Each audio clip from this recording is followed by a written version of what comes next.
ગરુડ પુરાણમાં વ્યક્તિ માટે એવી તમામ વાત જણાવવામાં આવી છે, જેનાથી તમે તમારું જીવન વ્યવસ્થિત રીતે જીવી શકો છો.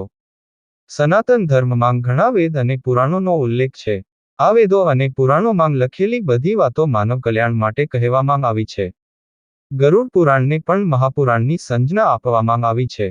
એવી માન્યતા છે કે તેમાં કહેલી દરેક વાતો સ્વયં ભગવાન વિષ્ણુએ પોતાના વાહન ગરુડને કહી છે.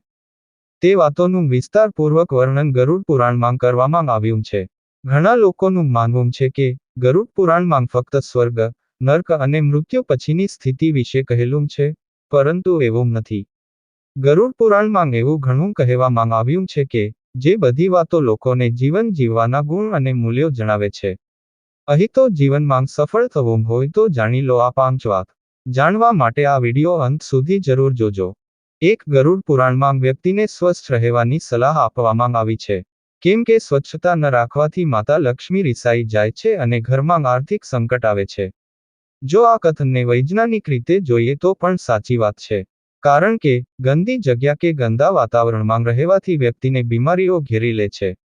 બીમાર વ્યક્તિ કોઈ પણ કામ સારી રીતે નથી કરી શકતી. કામ બરાબર નહીં થાય તો સફળતા પણ નહીં મળે અને બીમારી માટે દવાઓનો પણ ખર્ચ થાય છે. આમ આર્થિક નુકસાન થાય છે. માટે જીવનમાં આગળ વધવા માટે સૌથી પહેલા તો આપણે રહેતા હોઈએ ત્યાં અને કામ કરતા હોઈએ એ જગ્યા સ્વચ્છ હોવી ખૂબ જ જરૂરી છે. 2. આ સિવાય ગરુડ પુરાણમાં કહેવામાં આવ્યું છે કે તમારાથી ઈર્ષા કરવાવાળા લોકોથી દૂર રહેવું અને સતર્ક રહેવું જોઈએ. આવા લોકો તમારી સફળતામાં બાધા ઉત્પન્ન કરી શકે છે. ઘણી વખત ઈર્ષા કરવાવાળા મિત્રો પણ હોઈ શકે છે, માટે સંયમની સાથે વ્યવહાર કરો અને હંમેશા સતર્ક રહો. એક વાત યાદ રાખો કે ઈર્ષા કરવી પણ નહીં અને કોઈની ઈર્ષાથી દૂર પણ રહેવું જોઈએ. 3. સફળતાનું ત્રીજું સૂત્ર છે અભ્યાસ. જો તમે કોઈ વસ્તુને પામવા માંગો છો તો સકારાત્મક દ્રષ્ટિકોણ રાખવો પડે. કોઈ પણ વ્યક્તિ મહેનત અને લગનથી કંઈ પણ પ્રાપ્ત કરવાનો પ્રયાસ કરે છે, તો એ પોતાના ખરાબ ભાગ્યને પણ સારા ભાગ્યમાં બદલી શકે છે. એવી સ્થિતિમાં વ્યક્તિએ નિરંતર એ વસ્તુનો અભ્યાસ કરવો જોઈએ, જેનાથી નિપુણતા આવે છે અને આ નિપુણતા જ તમને સફળતા અપાવે છે. અભ્યાસ દ્વારા તમે કોઈ પણ કાર્યને સફળતાપૂર્વક પાર પાડી શકો છો. 4. ગરુડ પુરાણમાં જણાવવામાં આવ્યું છે કે દરેક વ્યક્તિએ સુપાચ્ય અને સંતુલિત ભોજન કરવું જોઈએ. એવું એટલા માટે કે ભોજન જ શરીરને ઉર્જા આપે છે અને ભોજન જ બીમારીઓનું કારણ પણ છે.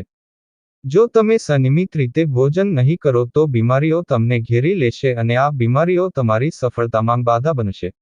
આથી સફળ થવું છે તો પોતાને સ્વસ્થ રાખો અને સંયમિત ભોજન કરો. ખરાબ આહાર લેવાથી તમારું સ્વાસ્થ્ય બગડે છે અને બીમારી તમને ઘેરી લે છે. 5. ધર્મ વ્યક્તિને સંયમિત જીવન જીવતા શીખવે છે. જો તમારે સફળ થવું હોય અને ખૂબ સન્માન કમાવવું હોય તો તમારે હંમેશા ધર્મના માર્ગ ઉપર ચાલવું જોઈએ અને જીવનમાં સફળતા પ્રાપ્ત કરવી જોઈએ. ધર્મનું અપમાન કરવાવાળા લોકોને જીવનમાં અસફળતા પ્રાપ્ત કરવી પડતી હોય છે. આમ તમે આ વાતોનું અનુસરણ કરીને પોતાના જીવનને સફળ બનાવી શકો છો.